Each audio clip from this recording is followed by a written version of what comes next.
এসে গেছি মিউজিয়ামের সামনে, আমরা এসে গেছি। আর চলো চলো চলো চলো চলো চলো চলো চলো চলো। এটা মামাম প্রথমবার এলো না? আর না,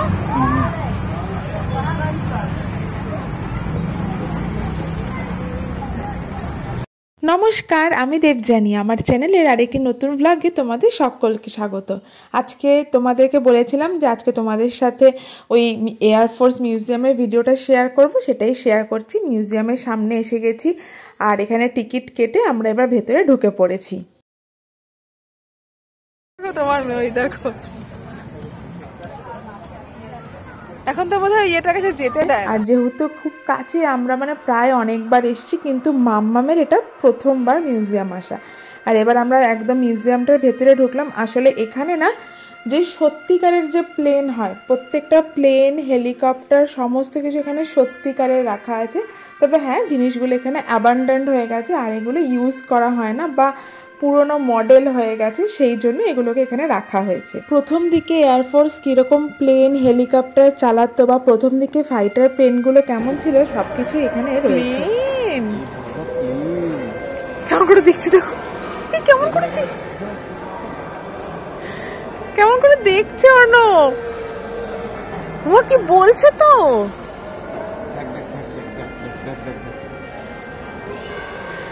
প্লেন চালাবে, প্লেন চালাবে, তুমি চালাবে, তুমি একটা এরকম প্লেন চালাবে?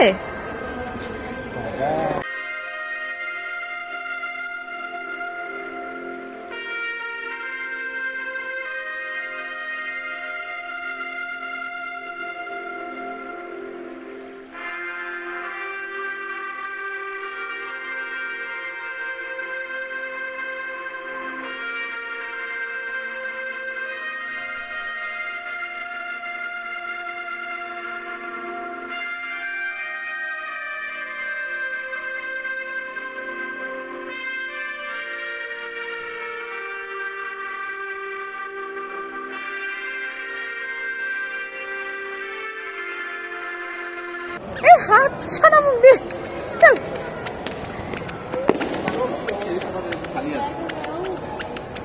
মেয়েকে মেয়েকে ধরবে বাবা। কি প্লেনগুলো, প্লেনগুলো তো আসে।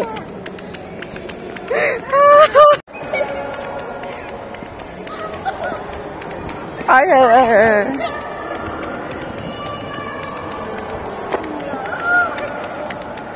এরকম করে ল্যান্ডস্কেপে নিয়ে নিচ্ছে, বেশ ভালো আসছে।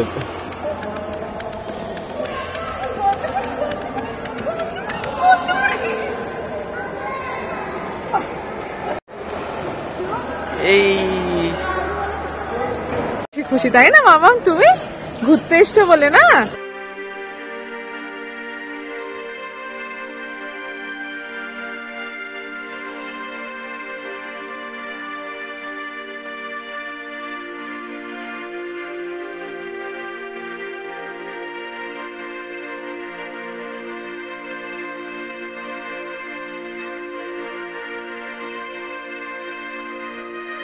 প্লেন গুলো দেখে কত খুশিও, এত বড় বড় প্লেন দেখতে পেয়েছো তুমি মাম্মা।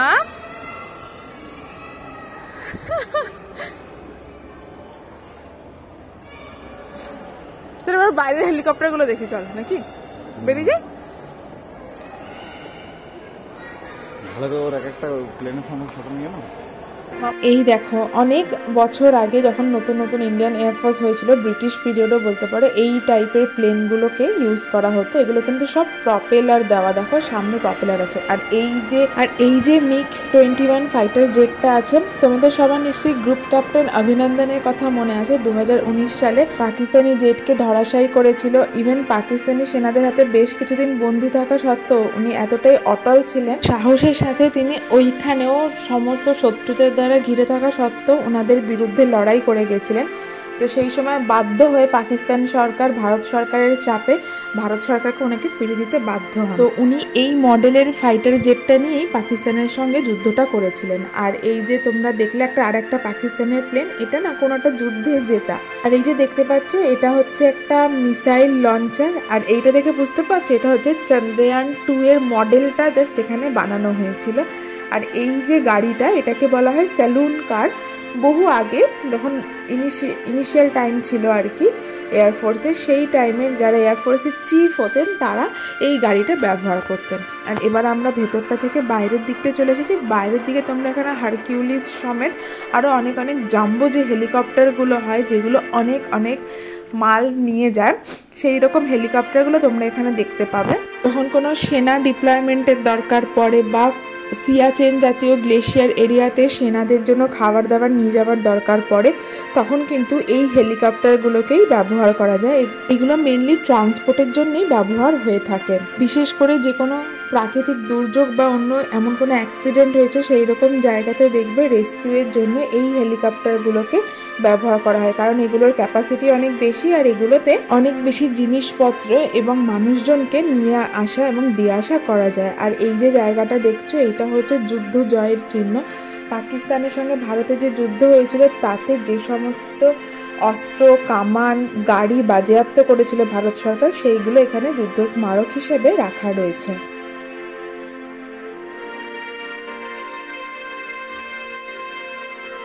পাথরটা তুলে নিয়ে দৌড়াচ্ছে।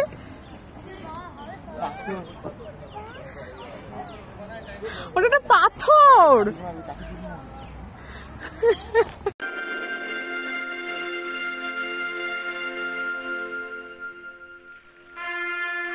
আর এখানে একটা সংগ্রহশালাও আছে যেখানে এয়ারফোর্সের অনেক দামি জিনিস সংগ্রহ করা আছে। এই যে পোশাকটা দেখছো ইউনিফর্মটা, এটা ছিল এয়ার মার্শাল অর্জন সিং এর, যিনি কিনা এয়ারফোর্সের প্রথম এয়ার মার্শাল ছিলেন। তার যে ব্যাচেসগুলো ছিল সেগুলো, এইটা ছিল তার ফ্লাইং করার পোশাক যেটা এখানে সংরক্ষণ করে রাখা হয়েছে। আর ইনাকে চিনতে পারছো? Wing commander Rakesh Sharma. ছোটবেলায় ইনার নাম নিশ্চয়ই বইতে পড়েছো। ইনি প্রথম যিনি কিনা স্পেসে গেছিলেন ইন্ডিয়ার রিপ্রেজেন্টেটিভের তরফ থেকে রাশিয়ান একটি গ্রুপের সাথে। তার ইউনিফর্মটা ওখানে সংরক্ষণ করে রাখা রয়েছে। আর এখানে এই জায়গাটিতে সমস্ত এয়ারফোর্সের চিফ এবং কিছু শহীদদের ব্যাপারে ডিটেলে এখানে লেখা ছিল, যেগুলো অর্ণব ঘুরে ঘুরে পড়ছিল আর মামাও অর্ণবের সাথে যেতে যেতে পড়ছিল।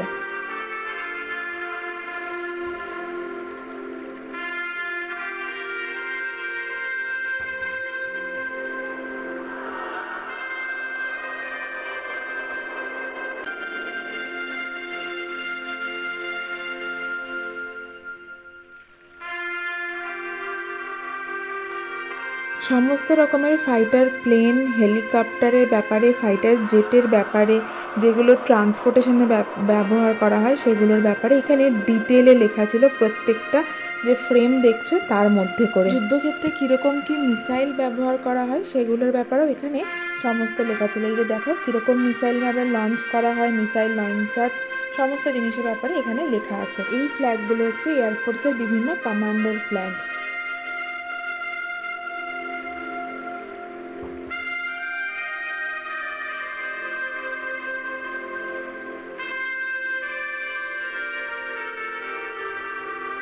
এই যে পোশাকটা দেখছো ইউনিফর্মটা, এটা হচ্ছে এয়ারফোর্সের সেরিমোনিয়াল ড্রেস। এটা একজন অফিসার ছিলেন, তার এখানে সংরক্ষণ করে রাখা হয়েছে। আর এই যে এখানে যত রকমের হাতিয়ার বন্দুক অস্ত্রশস্ত্র দেখছো, এগুলো হয় কোনো না কোনো যুদ্ধে ব্যবহার করা হয়েছে বা কোনো না কোনো সময় আগে ব্যবহার করা হতো, এখন আর সেভাবে ব্যবহার করা হয় না। রাইফেল, কুকরি, পিস্তল, অনেক রকমের হাতিয়ার এখানে রয়েছে, সাথে কিছু বুলেটসও এখানে রাখা ছিল ফর স্যাম্পল। আর এই যে এখানে দেখো অনেক রকমের বন্দুক ছিল, অনেক রকমের বন্দুকের ডিটেলস এখানে দেওয়া ছিল। কিন্তু সত্যি কথা বলতে আমি না সব কিছু বুঝতে পারিনি, তবে আমি ভিডিওটা করেছি, তোমরা চাইলে জুম করে লেখাগুলো পড়ে নিতে পারো। অর্ণব এখানে খুব মন দিয়ে সমস্ত ডিটেলিংগুলো পড়ছিল। গ্রেনেড, হাত বোমা, তারপরে আরও অন্যান্য রকমের বোমও এখানে আমি দেখলাম রাখা ছিল, যেগুলো খুব ছোট ছোট মানে ছোট পরিসরে হাতে দিয়েই ব্যবহার করা যায় এই রকম ব্যাপারগুলো এখানে রাখা ছিল।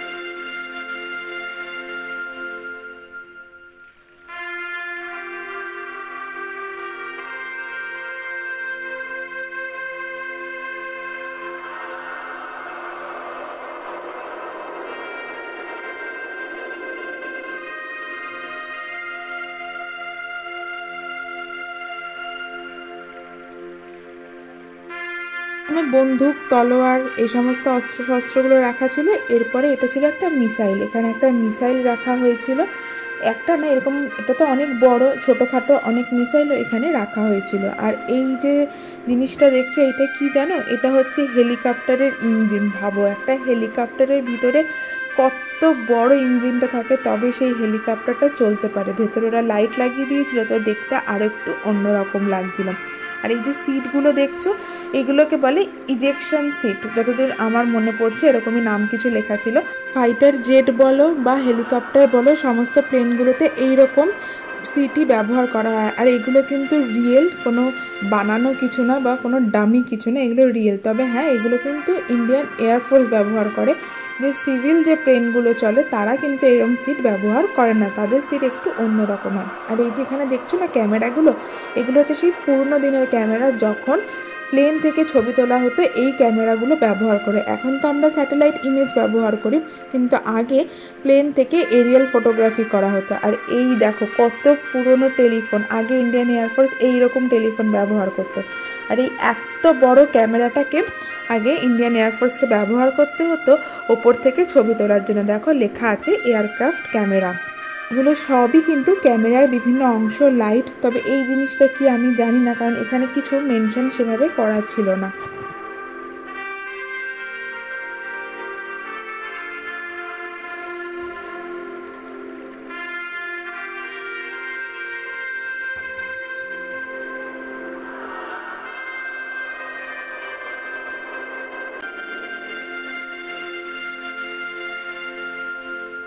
এটা দেখছো, এটা হচ্ছে একটা ফাইটার জেটের সামনেটা ঠিক কীরকম দেখতে হয় তার একটা প্রোটোটাইপ এখানে বানিয়েছে, যেখানে পাইলট বসে সেই জায়গাটা। এখানে তো তোমাদের দেখালাম, এগুলো সেই মিসাইলগুলো যেগুলো ফাইটার জেটের মধ্যে লোড করা থাকে যুদ্ধের সময়।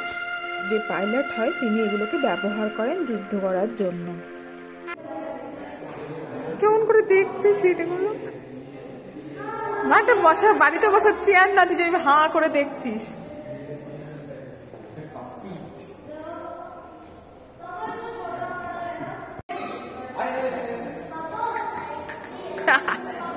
কি চিন্তা করছো?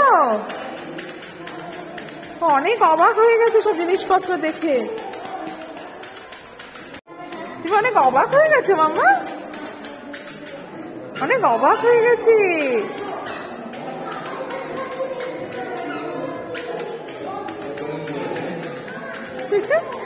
অনেক অবাক হয়েছে জিনিসগুলো দেখে।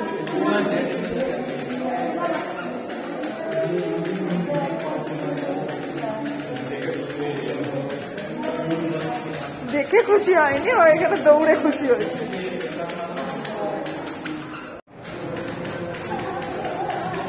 এই বাইক চলে যাবো না।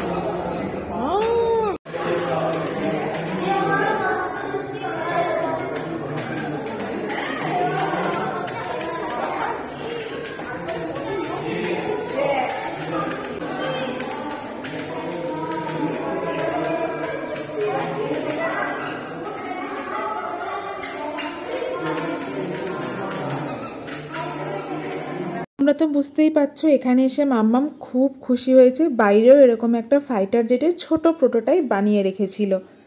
মিউজিয়ামটা এবার আমাদের ঘোরা হয়ে গেছে, এবার হচ্ছে আমাদের বাড়ি ফেরার পালা। আর দেখো মাম্মাম বাড়ি যাবে না বলে বসে পড়ছে, এরমভাবে নাচ করছে জানো।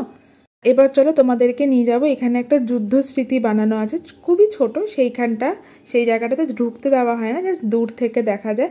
আর এখানে না একটা এরকম পার্ক মতো বানিয়েছে, পার্ক ঠিক না, একটা গার্ডেন টাইপের, যেখানে একটা বেশ বড় ঈগল পাখি বানানো আছে। দেখতে বেশ জায়গাটা সুন্দর লাগে। আর ওখানে এখন দেখছি একটা বড় স্ক্রিন লাগিয়েছে, সেই স্ক্রিনে বিভিন্ন রকম প্লেনের ছবি দেওয়া হচ্ছে, ভিডিও দেওয়া হচ্ছে, মিউজিক চলছে, মানে এয়ারফোর্স সংক্রান্ত সমস্ত ডিটেলস সেখানে দেখানো হচ্ছে। চলো আজকের ভিডিওটা তবে এখানেই শেষ করছি, দেখা হবে আবার কাল আরেকটি নতুন ভিডিওতে। সকলে ভালো থেকো, সুস্থ থেকো, সকলকে অনেক অনেক ভালো রেখো। দিল্লিতে থাকো এমন কেউ যদি আমার ভিডিওটি দেখো, তাহলে অবশ্যই একবার এই এয়ারফোর্স মিউজিয়ামটা ভিজিট করে যাও। বিশেষ করে বাচ্চাদেরকে নিয়ে আসলে ওদের তো ভীষণই ভালো লাগবে, কারণ আমি দেখলাম মাম্মাম এখানে এসে এত অবাক হয়ে গেছে। আসলে এরকম জিনিস মাম্মা আগে কখনো দেখেনি, ও এখানে বেশ সে আনন্দই পেয়েছে, আমি যা বুঝলাম। তাহলে চলো আজকের ভিডিওটা তবে এখানেই শেষ করলাম। দেখা হবে আবার কাল আরেকটি নতুন ভিডিওতে। সকলে ভালো থেকো, সুস্থ থেকো, সকলকে টাটা।